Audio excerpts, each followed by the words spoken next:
What's up, guys? Welcome to a live lesson. Today we've got an electric drum set here, and it is the TD30, one of Roland's brand new kits. Yeah. And I would like you to play a little intro song. Is that cool? We're going to, yeah. I don't know if we're getting any audio from it, though. Oh. Let's see if we're all set up yet.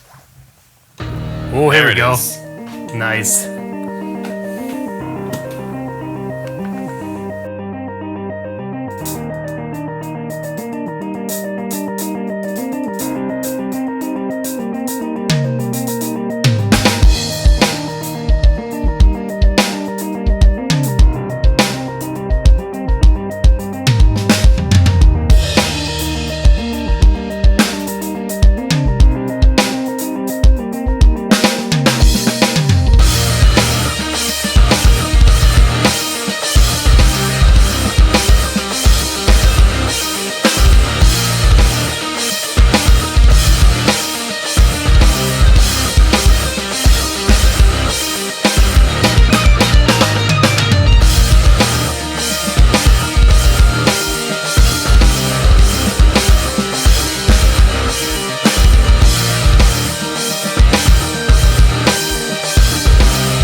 Awesome, man. That's a cool little jam. Yeah. Guys, I hope you're enjoying it so far with the Roland TD30. It's a lot of fun. And actually, what I was just playing to, if it sounded really repetitive, it was actually just a loop. So you can actually add your own little loops on a little USB stick. Oh, I know. So, we got a ton to talk about today about that. So again, welcome everyone. We've had a ton of people asking us over the last couple months, when are you going to do an acoustic, instead of an acoustic kit, when are you going to have a lesson with an electric drum set in there? And I've been trying so hard to get everything to line up. And this week seems to be the week. Here we are. Sean's been kind enough to use his contacts, bring in a Roland drum set for us. So thank you very much. This is a TD30, one of the newest models that they made. This is their newest flagship model. Yeah, this replaced the TD20. Yeah, it's an incredible kit. A little expensive. Obviously, it's not one that a lot of people are going to go out and grab the top of the line electronic drum set. No, this is meant for someone who is most likely going to be using it live on the stage as well. A lot of guys will buy an electronic kit and it sits in the corner, but as you can see, this kit looks great from the front. So this isn't just a sit in the corner kit. This is a put it on the stage, show everyone. Very cool, very cool. So the whole idea for this lesson, guys, we're going to talk about the benefits of electronic drum set, tricks and tips on how to practice, some things that you do want to do, some things you do not want to do. But the main goal is just to give you the main idea that, you know, you can practice and get very far on the drums just with an electric kit. And in fact, you, for the most part, correct me if I'm wrong, but you practice on an electric kit. I do, yeah. I've been living in condos and now a townhouse, which is pretty much the same thing.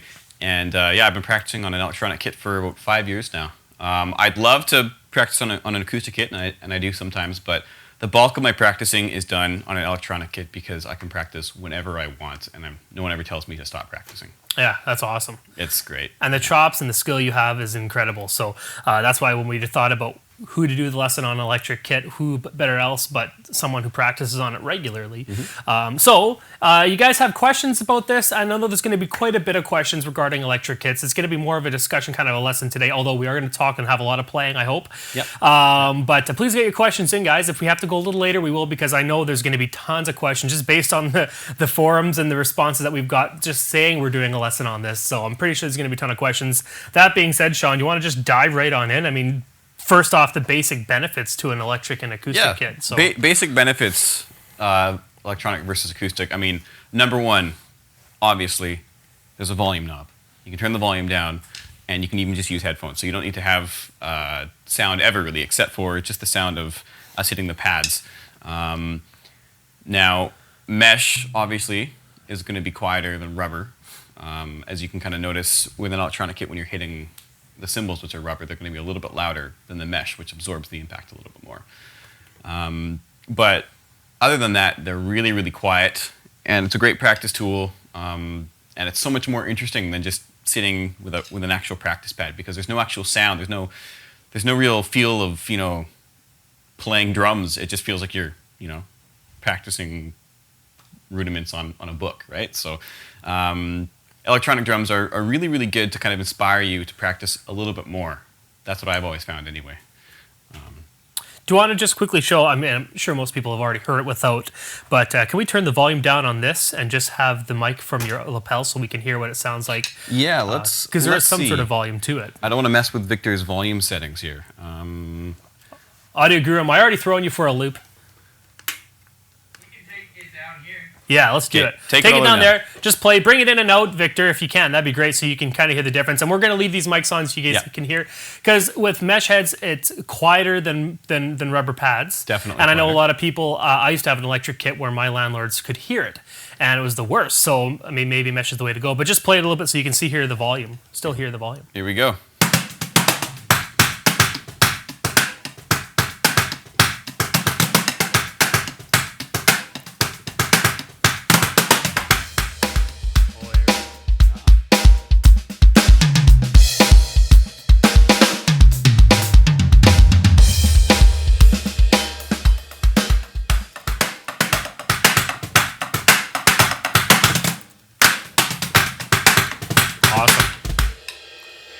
Now, one thing you might have noticed is the kick sounds a little bit loud, but that's actually the pedals bottoming out. Someone's modified this pedal. I think Jared modified it a little bit, and so it's actually bottoming out. It's normally not that loud.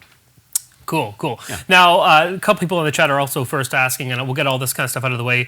How much does this kit run? How much does the module itself run? And does this do the same kind of thing that like a cheaper $900 kit would do? Okay, well, I'll answer the second question first. No, it doesn't do... It'll do more than what the $900 kit does. Mm-hmm. So this kit, as it is now, I'm not sure what the American street price is, but in Canada it goes for about $8 grand. So it's going to be pretty similar in the States. The brain itself, its predecessor, the TD20, was going for about 25. So I think this one's probably going for more like 28 or 29 for the brain. Okay. Yeah. Cool. But the brain is this is the powerhouse. I mean, these are really nice pads. But all of the calculations, and I say calculations because of the modeling technology, everything takes place in here. This is a little miniature computer, and it's calculating where on the head you're hitting, and so what sound it should reproduce. It's calculating, for example, on the cymbals. Since I'm hitting it on the edge, it's saying, okay, I'm going to give it an edge hit. But if I do this, it says, oh, he's doing a swell, I better make it sound more like a swell. So it's behavior modeling. It's actually, making all these complex little calculations in real time to kind of create a more realistic drumming experience. It's pretty cool. Cool. Sorry to interrupt. I just had a lot of questions about that pop up, so I'll let you continue. Yeah. No, that's that right there. Where were we? Talking about different sounds, the big basic benefits, and like if you're going to buy an electric drum set, do you go and buy, or if you're going to go buy a drum set, do you choose an electric one over an acoustic one? That's a very common question, and my answer is both. You have an electronic, or you have an electric guitar, you have an acoustic guitar. Different situations, both useful. Same with drums. An electronic drum set is going to let you practice a lot more. It's going to let you have a whole lot more sounds. Like this thing's got like I think 80 preset kits built into it, and then plus looping and all sorts of things like that, which you wouldn't get with an acoustic kit unless you added electronics to it. So they're two different beasts. That's why it's always interesting to me when people will say, like, I can't play on electronic kits. Like, I just can't do it. It's not the real thing. Exactly, it's not the real thing. It's not really meant to be the real thing. It's meant to give you kind of a similar experience, but it's kind of like a wrench versus a whole toolbox. You're going to be able to do what you can do with the wrench, but it's going to be different, and you're going to be able to do a whole lot more things with it at the same time. Cool. Yeah. So this is such a broad subject. I'm just trying to think of where we are. Yeah, well, let's talk about the Where we're little going. different sounds and all that, because we have a whole, like I said, a whole PDF here of different things to talk about. Mesh versus rubber pads, built-in metronome, many different sounds, customizable.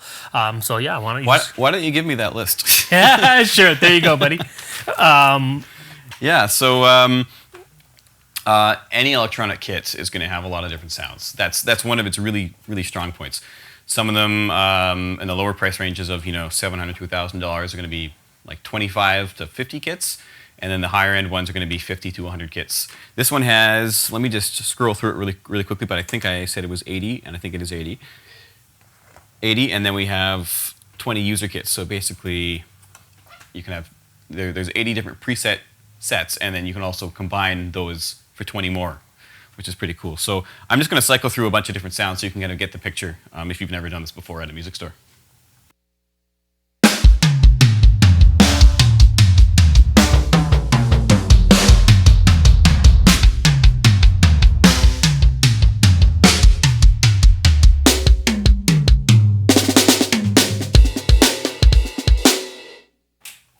You'd never really have access to a kit that sounds like that normally. That's why it's kind of cool to have an electronic set. Totally, yeah. Or there's some melodic kits on here.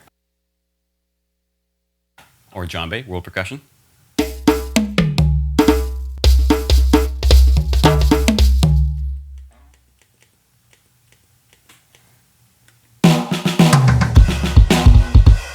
Kind of funky. Brushes, which you can actually use brushes on this.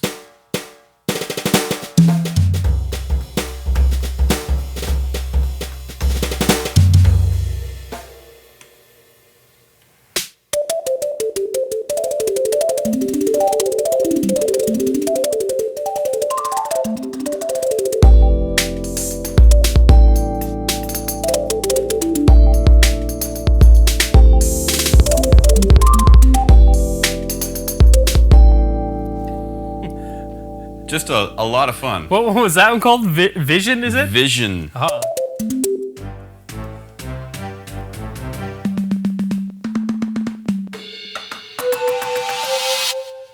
So again, you couldn't be able to you couldn't do that with an acoustic kit, and so this isn't an acoustic kit, and it's not meant to replace it. It's just a whole new set of tools. Again, we got tons of things like you can start patterns.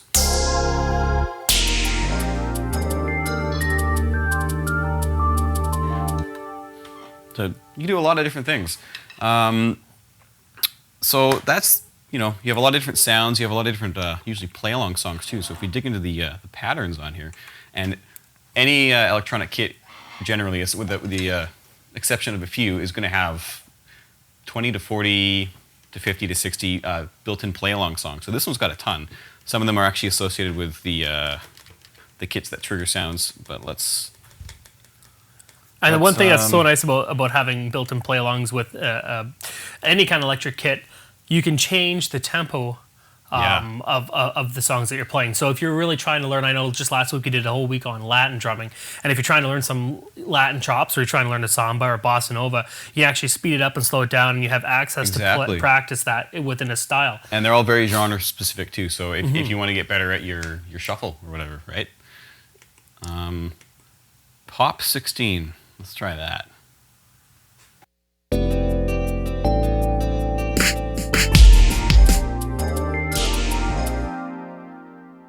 That was the wrong kit for the song. Let me just change the kit back. Certain kits have triggers right when you hit the cymbal, and that one actually brought in a completely different play-along loop to it. Don't do that. Do this. So this is better.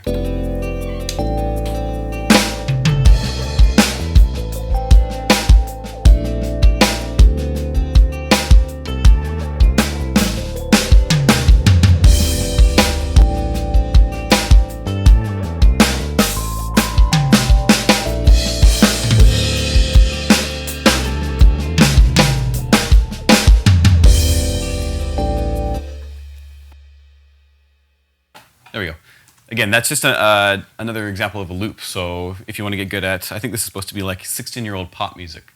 So if you wanna go where the money is and play some pop, find a loop and practice it to your heart's content.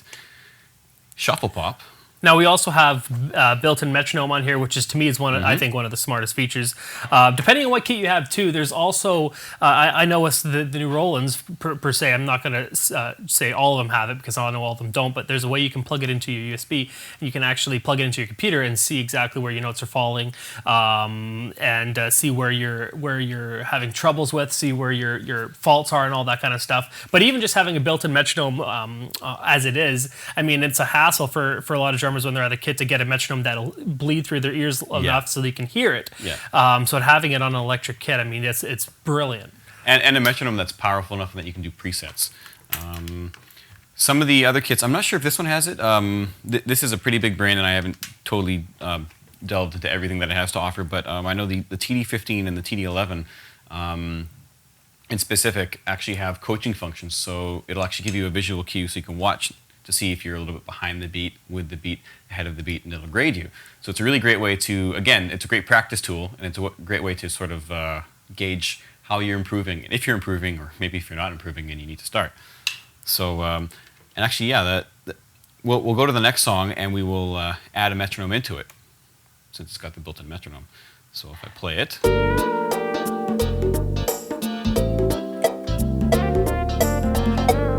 There it is.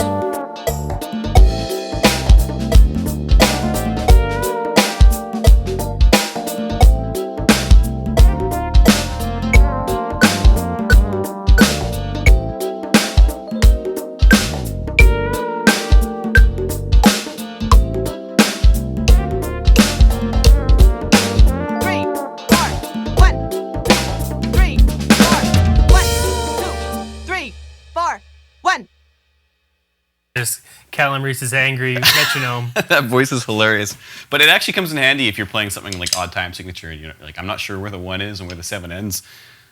So here's our metronome. Again, almost every electronic kit is going to have one this in depth, so you can change your time signature. This one's 4/4. Let's try 5/4. 1, 2, 3. Change the voice 4, though. 5, 1. There you go, a nice beep. And maybe change it to 8 notes.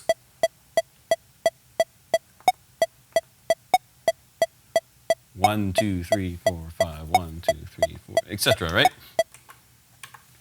So basically, any electronic kit you buy, it's going to have that built in, and it's a great practice function. One of the questions that we get a lot when people are deciding what pack to get, or if they're just starting on the drums, they say, "Oh, well, I noticed on Drumeo or I noticed on Drumming System you guys use an acoustic kit, but I only have an electric kit. Is that going to work for me?" Obviously, it's going to, but what do you have to say about that? People who are concerned that they might not be able to pick up the lessons the same being on an electric kit to an acoustic. It's actually, I work at a music store, so it's a really common question. People will say like, I think that I need to get an electronic drum set, but is it going to be the same as an acoustic kit?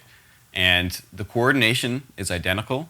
Everything that you're playing, as long as you have the kit set up comfortably and properly, is going to be the same. The only thing you have to take into consideration is, are you playing the same way you play on an acoustic kit? Are you still trying to aim for the center of the head? I find that actually electronic drums are really good for your aim too, because the pads are smaller.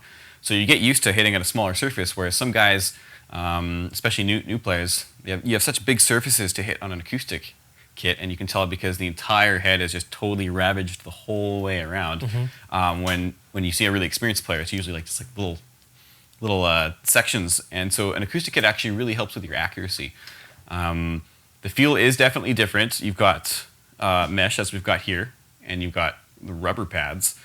Now I find that rubber doesn't feel real, mesh doesn't feel real. They're different. I like the feel of mesh a little bit more because you can tighten it or loosen it. So you can have your high toms a little bit tighter. You can have your floor toms a little looser.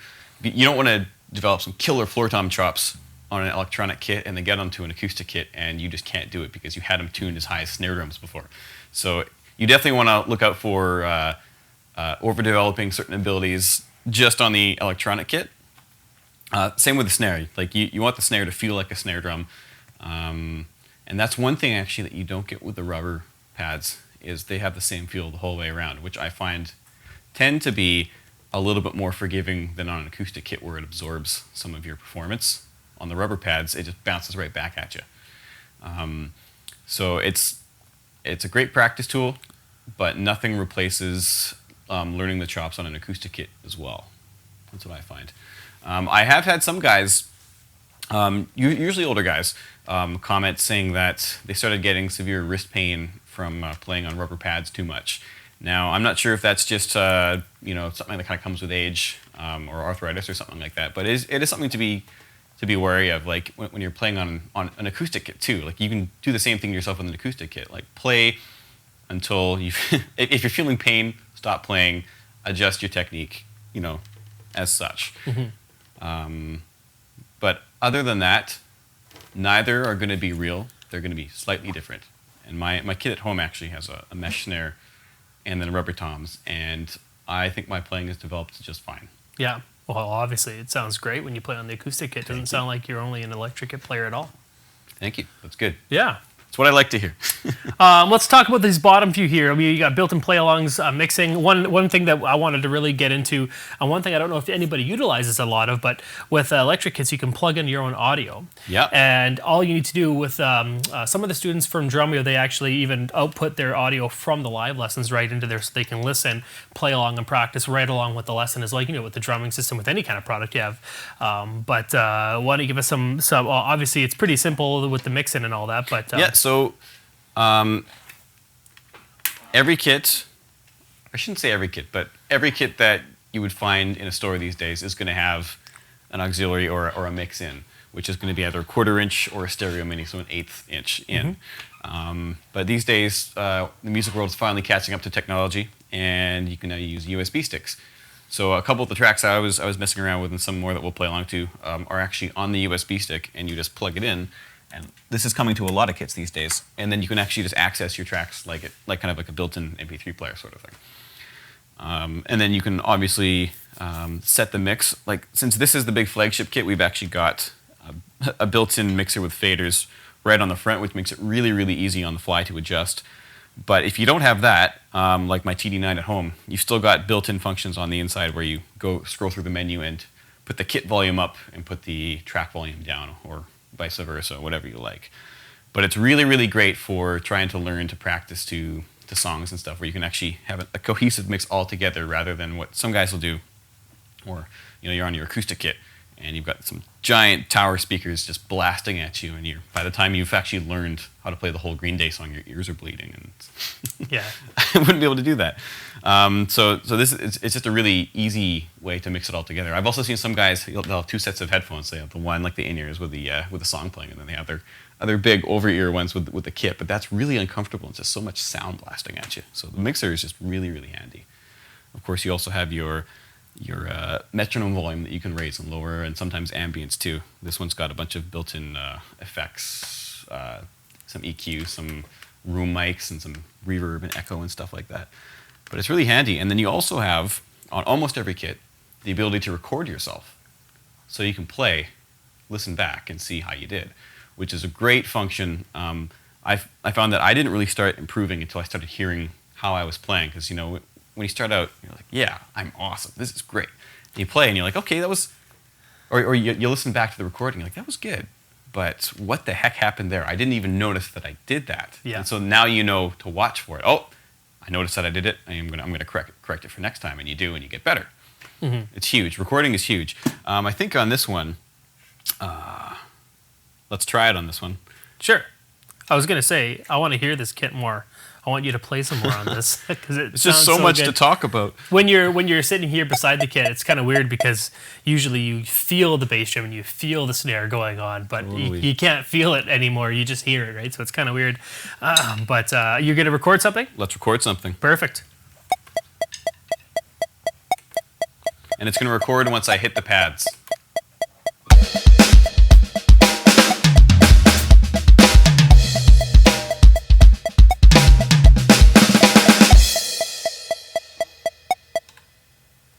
Let's listen to it.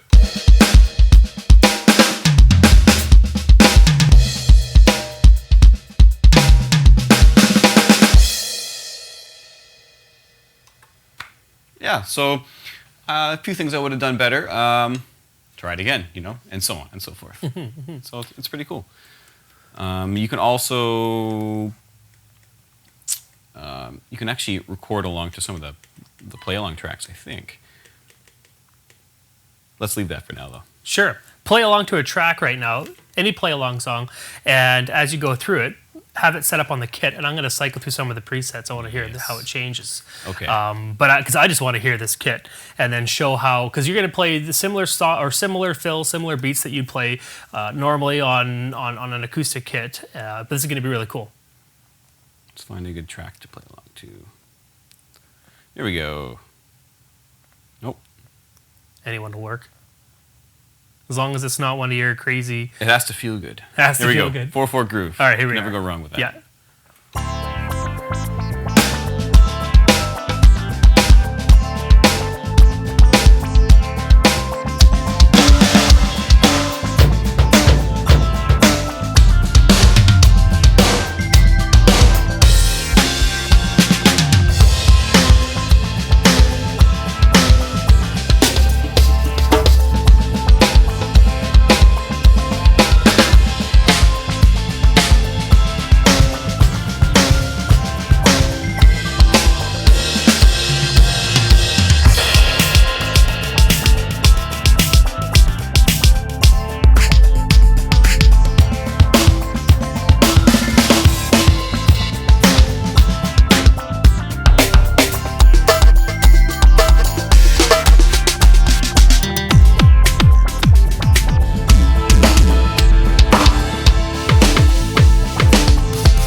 Awesome. Too fun. So Yeah, much no fun. kidding. Okay, we have a ton of questions, and I know we have a lot more to talk about here too. So I'll let you do that, and we'll get to the questions at the end. We got about 30. Already? Yeah, keep going there. Wow. Okay, one thing that's kind of a cool function about electronic kits is you can change the sensitivity of the pads. So let me demonstrate. Snares at a sensitivity of 7. It's a really good sensitivity. I wouldn't change it, but just in case you want to. Let's crank it.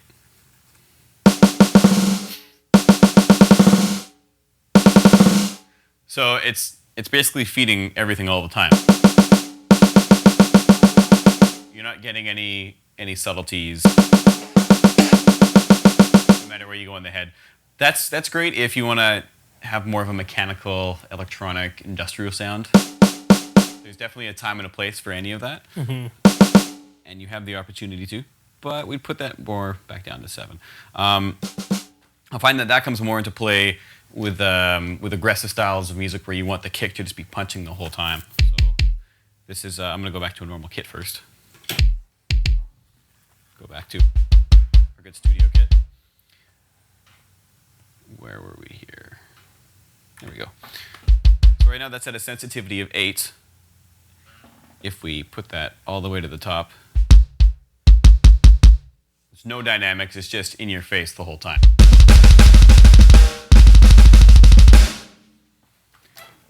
I wouldn't recommend that if you're practicing trying to get tighter at the double bass, because that's actually going to create the illusion that you're a more powerful player than you are. If you really want to hear how you're playing, use the sensitivity tool to your benefit and have it pretty low, and then that's really going to force you to work on your power.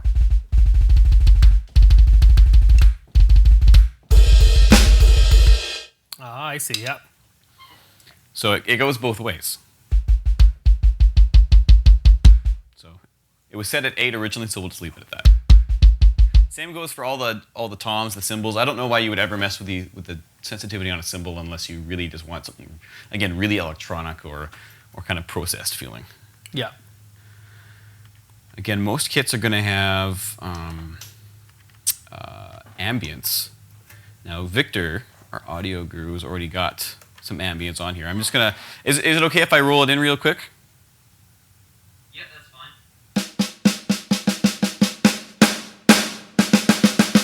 You guys guys notice that? Yeah. Really just opens it up. So if you really want that Bryan Adams sound.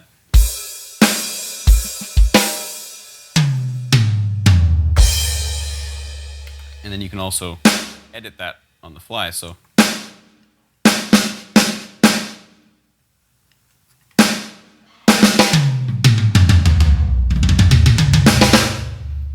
it's really good if you're going for a specific sound. One reason you would actually want to do that, and one reason why this is really helpful, it's gone, is using the output to record. This kit, again, this is the flagship, so it's got direct outs for all the drums.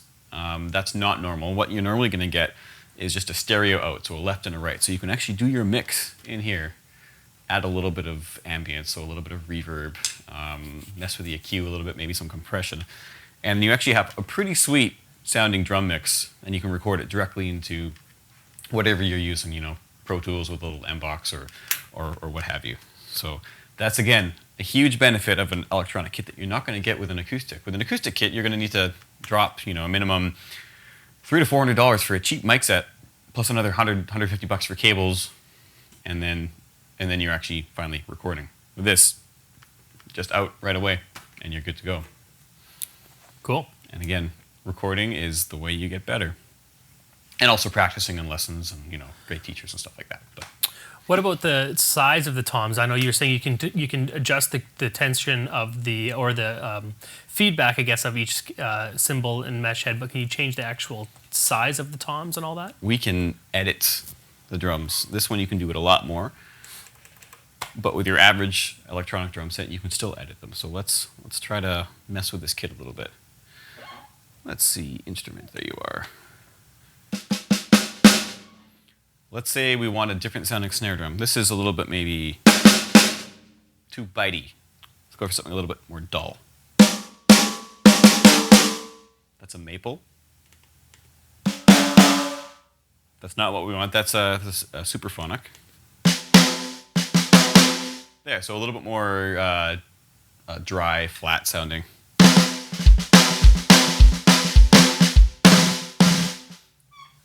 So that's where we are, but now we can edit that. So that is a mahogany snare drum. Let's change how deep it is. Right now it's set to 5.5 inches deep. Now this is getting a little bit more in depth. Usually you can just change the tone. This is actually changing the depth, which is pretty in depth, no pun intended. So here, 8 inches for your 80s power ballad.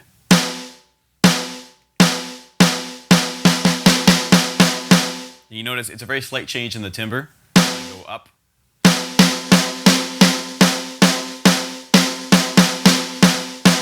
So that we're back at 5.5. We can change the head type. Or sorry, the head, head type. I didn't know you could even do that too. That's You great. can, and actually this one I guess is fixed. So this one you can't. Most of them you can. So we can mess with the head tuning on this though.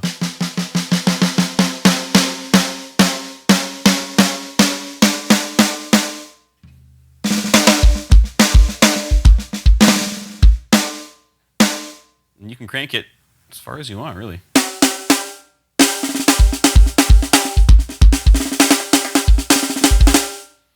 Don't you wish you could tune your acoustic drums that easily? Yeah, Like, seriously. one spin.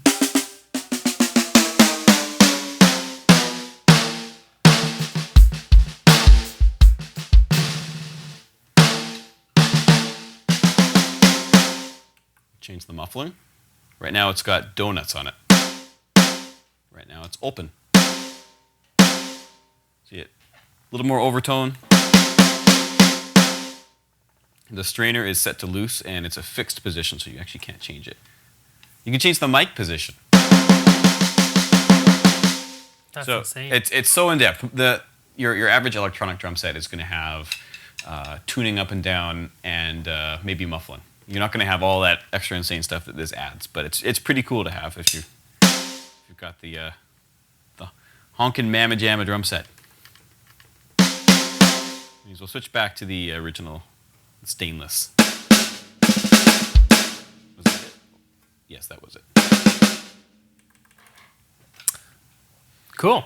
I have a feeling we have lots of questions. We do. One thing I wanted to ask when we have this in our points there to talk about how to get used to an electric kit versus acoustic. Is there any kind of exercise that you do, because you play live with an acoustic, if I'm not mistaken? I do. Yeah. And when you go home to practice, is there any rituals or is there any practice exercises that you do when going back and forth to maybe get yourself more used to it? Or There's no real specific things you do. You just need to be aware of how you play on the different field and kind of compensate for that. So on my kit at home, where I've got the rubber toms, I just need to remember that there's a lot more bounce from the rubber toms, and so whatever I'm doing on there is going to be a little bit easier than when I take it back to my kit at home. And so you want to keep that in consideration. There's no real actual specific rituals or specific exercises per se I could say you do, except for just to use it for what it is, which is a great practice tool, and in a kit like this case, a great performance tool too, but a great practice tool just to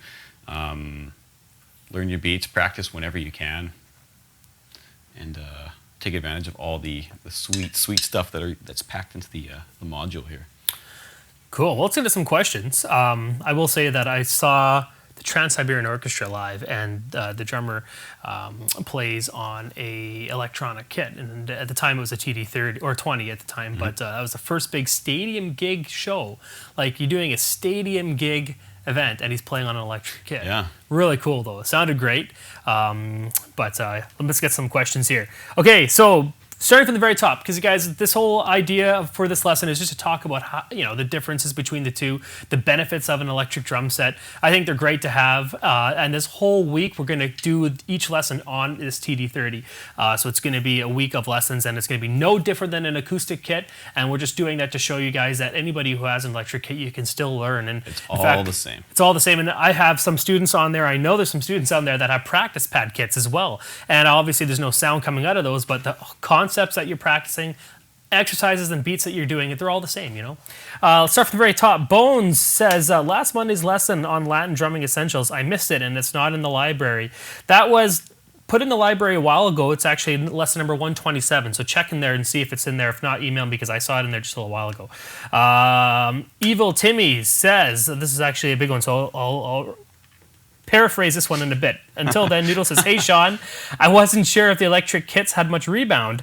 How do you get the feel of like the heel toe or the slide technique on the bass drum with that mesh pad? Well, again, with this mesh pad, you can tighten it or loosen it to feel pretty similar to an acoustic bass drum.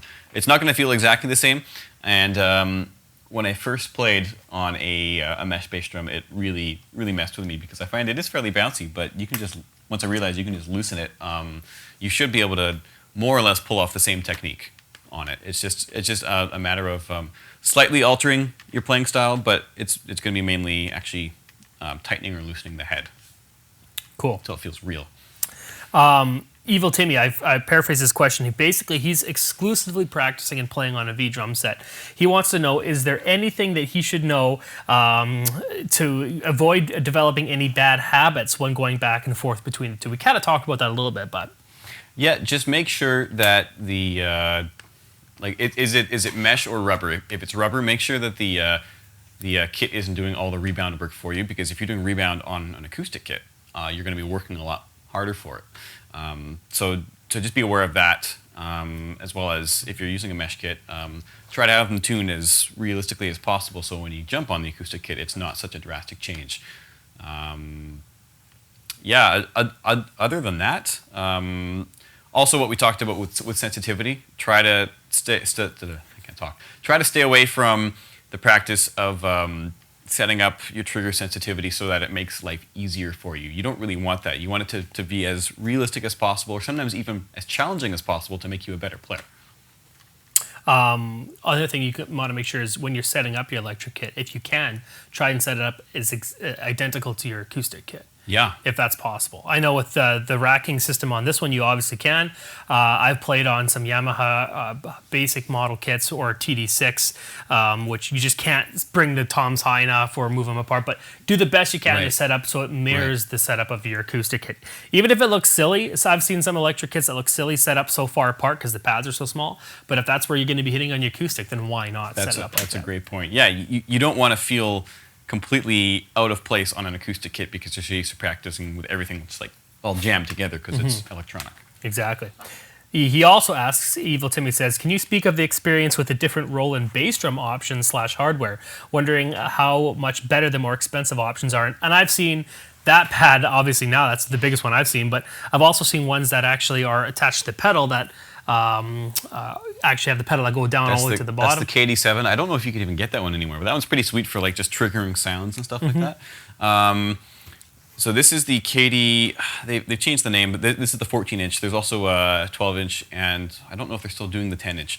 But the 12-inch was the one that came with the TD20, and I liked it, but I found that there was a bunch of moving parts on it, and it tended to rattle unless you were always kind of tightening it. This one is really, really great. It's all just totally one unit and hasn't rattled once, which is awesome. You also have the KD9, which is the replacement to the rubber pad. It's actually, it's the small black one. And it's actually a foam pad with sort of a synthetic fiber type material on top of it, which feels so much better than just the old rubber pad. It actually has a little bit of give, sort of like this one does.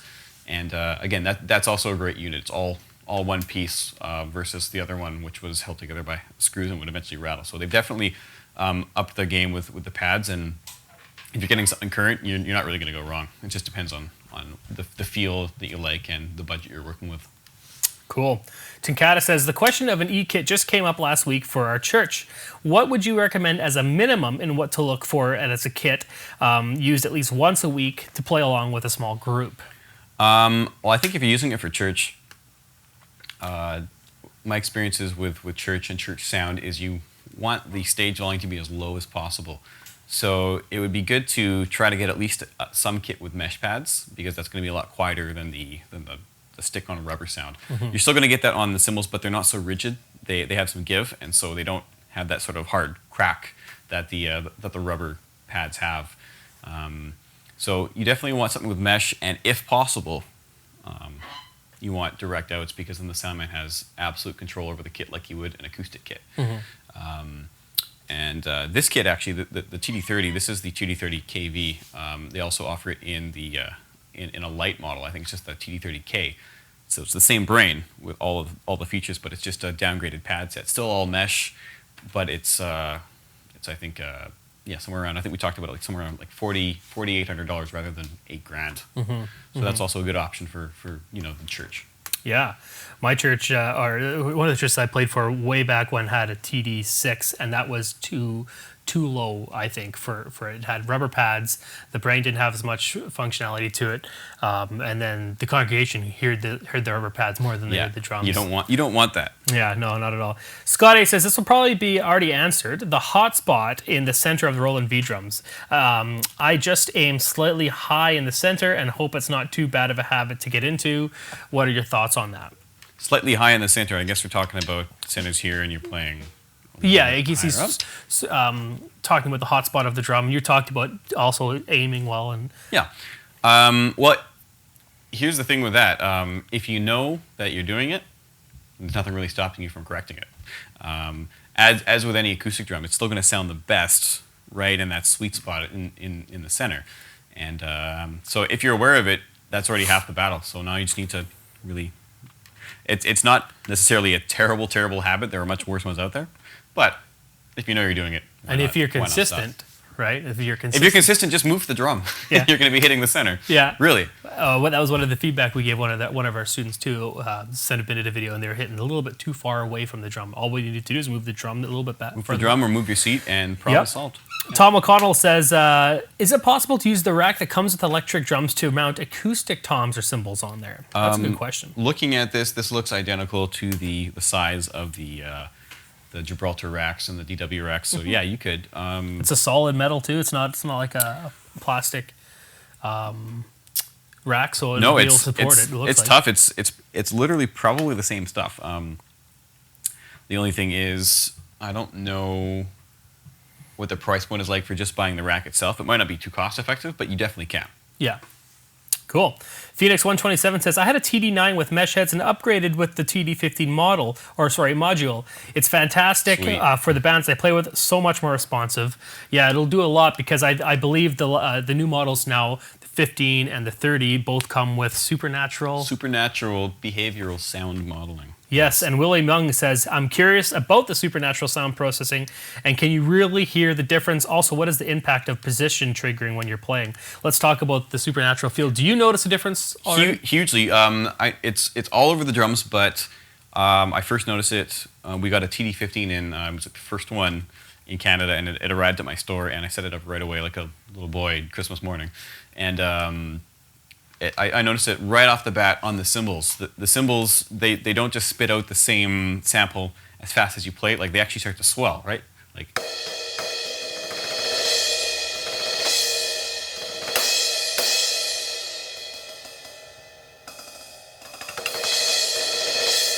So depending on the way that you're playing, it's actually going to be calculating different sounds different ways. And I find that the cymbals just sound more rich because they're not like stacking the same sound over top of each other, which starts to sound thin after a while. It becomes an actual one big kind of cymbal sound. So you definitely notice that on the cymbals, on the TD30 as well as the TD15, and a little bit on the TD11. With the snare's pretty cool. It's pretty sensitive. But I'm gonna hit in the center, and I'm gonna move out to the outside, and you're gonna notice it's gonna totally change.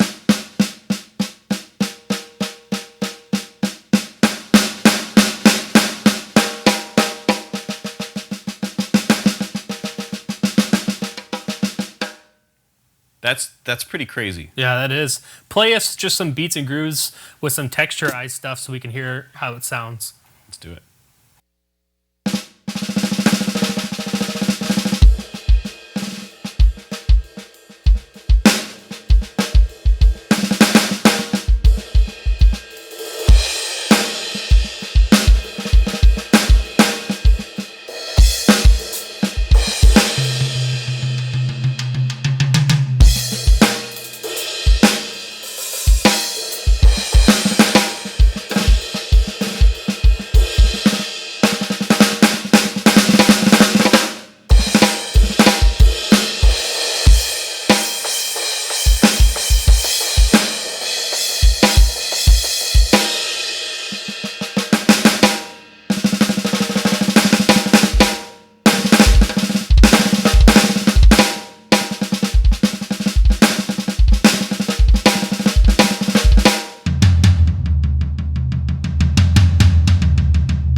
So even with the toms, you can tell like you're hitting by the rim versus in the center. So it's pretty cool. You can be really expressive.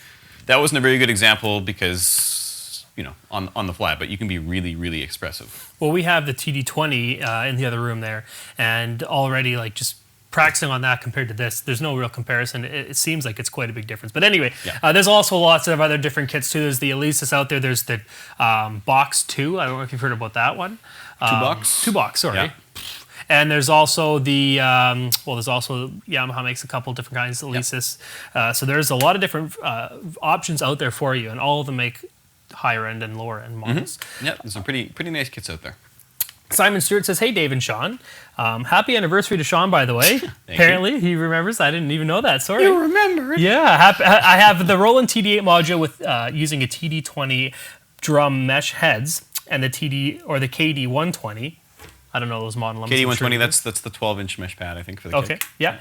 And he's... and it's best kit for practicing at night. Have you ever tried using the Roland Friend Dram with the TD30 kit? It's an awesome tool for creating new ideas, play-alongs on your own songs. I haven't used that yet. I've seen it demoed a few times, and that is pretty sweet, actually. Yeah, Friend Jam, you can play along to songs and kind of like grade your score against other people in the world and your friends, and it's really, really cool.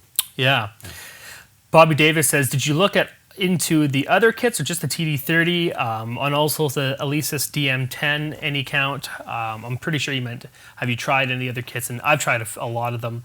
Actually, Yamaha has a really cool the new pads on Yamaha's are nice. And yeah, Yamaha's new kits are pretty sweet. They've kind of got that silicone pad. The one thing that I find makes them not quite unequal to a mesh pad is that you can't tune them. You can't change the feel. They're pretty much just as is, whereas a mesh pad, you can tighten it or loosen it.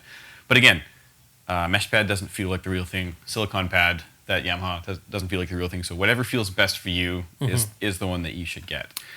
And you can actually adjust the tension of those with the drum key, almost like a real with the drum hammer. key. Yeah. Crazy.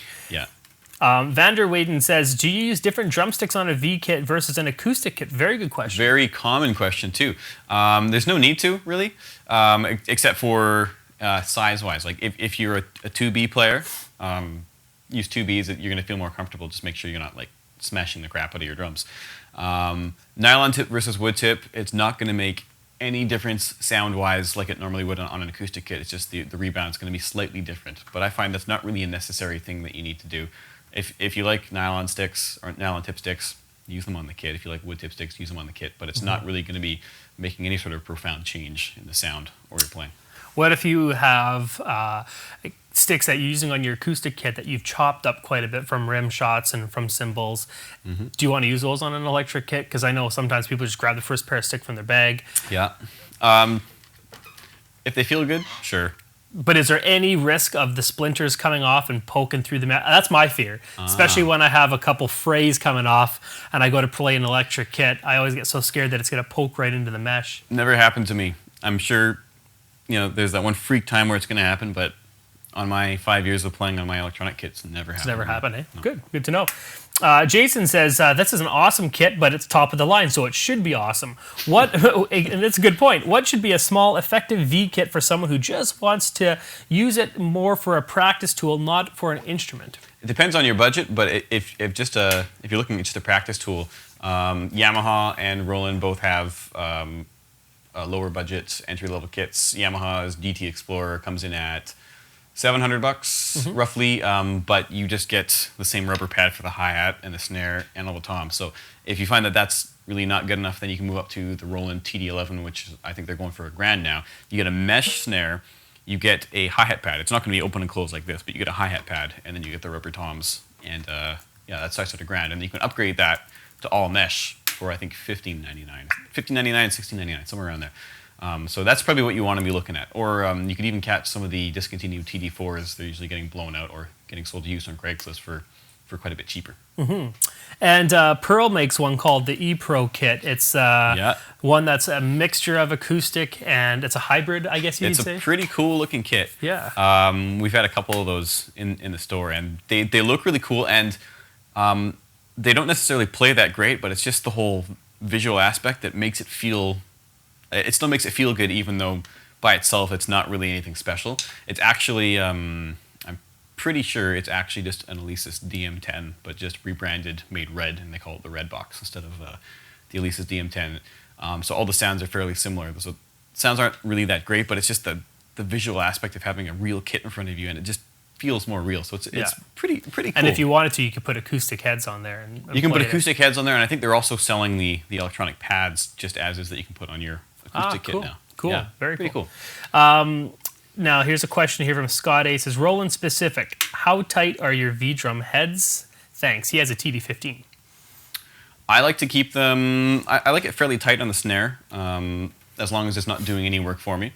I like the higher toms tuned a little bit down from the snare because you want it to feel real, and I like the floor tom actually fairly loose. These are actually fairly tight. They're just stock. I haven't actually loosened them yet, but normally I try to recreate the tension of an acoustic kit. So pretty tight for the snare because I like a tight snare. If you like a loose snare, go loose. Tighter on the toms, fairly loose and sloppy on the floor toms. Cool. Here's a question for both of us. This one's from Ryan the Lion 94. It says, what do you guys prefer, acoustic or electric? I prefer acoustic just because it's the age-old guy hitting a drum. But you need both. I feel you need both because you need one to be able to practice when no one wants you to practice, and then you need one to put on stage that looks totally badass that you can play on a mic up and do the real thing. So I think you need both. But if I had a gun pointed to my head, I'd go with the acoustic. Yes, I agree. I love the acoustic. Just textures and stuff that you can't really get out of yet, even with the supernatural feel.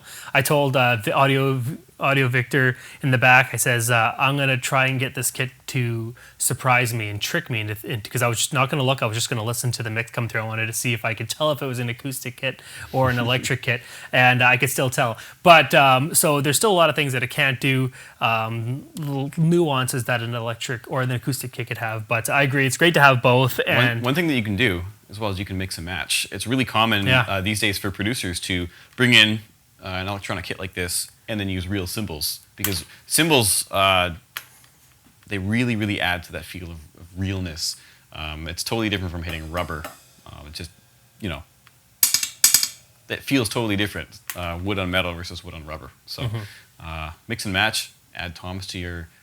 actually, some guys, some of my regular customers will actually have a electronic kit and have a real snare because they just like the feel of the real snare, but everything else is electronic. So, well, on the Trans-Siberian Orchestra show that I went to, I think it was John Riley, I think is the drummer, but he had all acoustic cymbals up there with the electric pads on the kit. And I thought obviously it's because they have a whole orchestra there and the stage volume is too much. But I've seen a lot of people. Mike McAlco's big, huge drum kit that he has, his monstrosity of a kit. He's got electric pads on there as well. Yeah. Neil Peart, if you look at his solo, I mean, he turns around, he's got a Roland kit on there as well. Ange says, is it wise to put a patch pad on the kick mesh head? It's not really gonna stick. It might. I'd be impressed if it did, but you don't really need to do that as long as you're using proper beaters. We're actually using specific Roland beaters because if you use felt, it actually starts to eat away at the drum skin. No joke. That's actually what happens. I didn't realize that for the longest time. So you would obviously recommend a plastic beater for any mesh head electric kit. Plastic or wooden or something that's not spongy and porous like felt, because it actually does start to eat away. You can really notice this on the rubber pads actually. It actually starts to dig a groove in. It just literally erodes it, but it'll do it on this pad too. So you don't really need the pad, just use the proper beaters. Cool. Every time I refresh this page, there's like another 6 or 7 questions. And right now there's 16 new ones that I haven't even looked at, and we're still not even halfway done. So what I'm going to do is I'm going to go through a few more of these questions, guys. Obviously, today's more of just a Q&A almost around this electric kit. This whole week's lesson is going to be on the electric drum. So if we don't get your question answered today, please come around for the next couple lessons, because there's going to be tons of time and opportunity to ask us. And during the week lessons, we make sure every question is answered. Also, I'd love for you to play us out too. Sure. Especially because I've only heard a little bit of this kit and I would just love to hear more of it. So let's go through a few more questions. Maybe you can play us out. Yeah. Sounds good? Absolutely. Okay, X-Hammer says, could you review some different drum software packages maybe on a future lesson? You know what? Let's save that one for a future lesson, because I think I'm going to work on getting one of these kits in here for some future lessons as well, because I think there's so much you can do and teach on this. And there's a lot of members out there that have electric drum sets.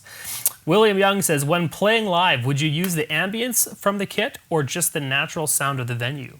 Totally, yeah. Ambience would because some venues don't have any ambience. Some venues are just a hole in the wall. And so having the ambience is a plus. Like people will pay a lot of money to add that to their rack, their whole sound setup. So if it comes built in, totally use it. Exactly. Mikey 2012 says, can you use different parts from different kits on each pad? For example, the 70 snare on a stage bass drum, or can you only have the presets set up? Almost every electronic kit comes with a bunch of the presets, and it usually comes with empty presets, which you can create yourself. But you can always go into the presets and totally mess around with the presets themselves and change them up. So yeah, absolutely. You could have the awesomest kit ever if you want to do, if you choose all the best sounds in the brain. Mm-hmm. You don't need to stick to a 70s kit versus bop kit or whatever. Cool. Drumjack52 says, can you recommend a good monitor system for an E-kit? Roland has a pretty sweet system. I think it's called there's so many. There's like the PM3, there's the PM10. One of them comes with a bass unit and then also satellite speakers that pop up, so you get the whole stereo sound. If you just use a keyboard amp, it's a lot cheaper and it works well, but it's only mono. And drums are a stereo instrument. You've got left and right. They're almost like a surround instrument because you're literally surrounded by drums. So the satellite speakers are nice. You can also just use like if you have a good home stereo system, you can use that too. You just might blow it if you're cranking the volume on there. Sorry to keep going, but even a PA system. A PA system would be a great monitor system for an electronic drum set, and then you can crank it and make it as loud as a real kit. Shure E2s work as well. They do. That's what we're using. That's what I use. This one's from Noodle. It says, "Hey Sean and Dave, great job on the lesson. Thanks, man. I have an acoustic kit, but I was thinking of adding some electric drums to it. Is this a good idea?" We just were talking about that. It's a great idea. It is a good idea. Yeah.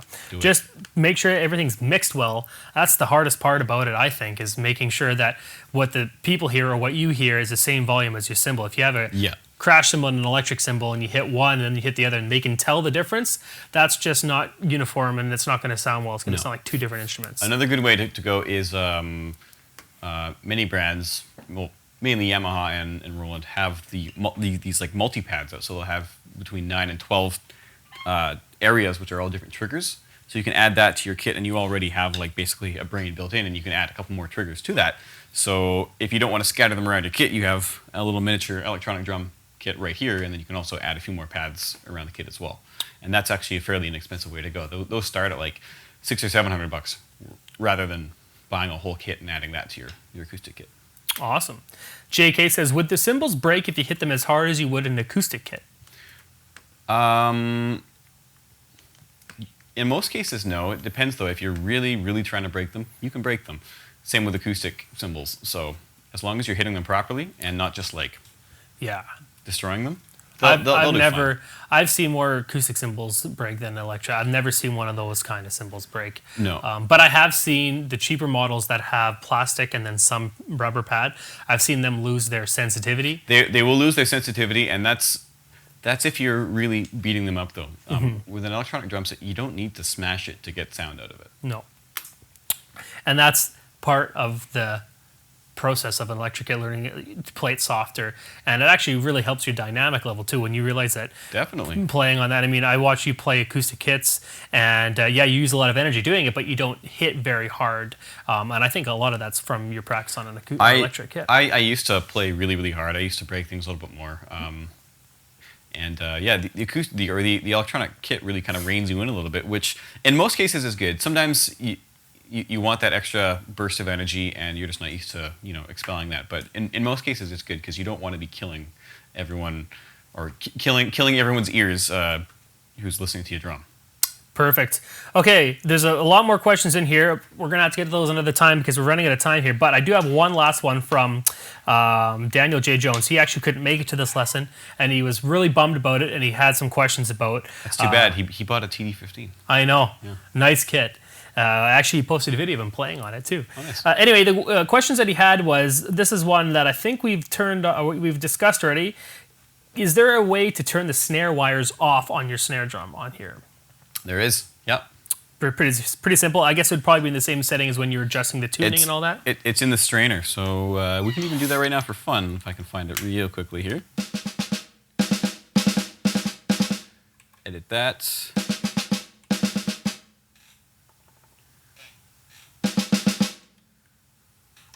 This is going to take too long, so we're not going to do it. But it's possible, and you can do it with most electronic drum sets. Okay. He says, can't find one, so I made a kit up with 10 rototoms assigned to the snare. Kind of works. He has a TD-15, so I know it can work because I used to do it on the TD-8, I believe. So Daniel, I know it works. Just got to figure out how to do it. Is it okay to use wood tips, brushes, or roots on the kit? We were talking about brushes already. But yep. This kit will actually do brushes. It's okay on a TD-15 and a TD-11, what have you, but it's not going to pick it up as well as one that's meant to do it like the TD-30. Cool. He has one last question, but it's way too in-depth. He says, this one might be a little bit too big to ask, but how do you trigger laptop MIDI sounds from your electric kit? And that's like a whole topic. You YouTube it. There you go. Google and YouTube it, because there's lots of tutorials. Yeah.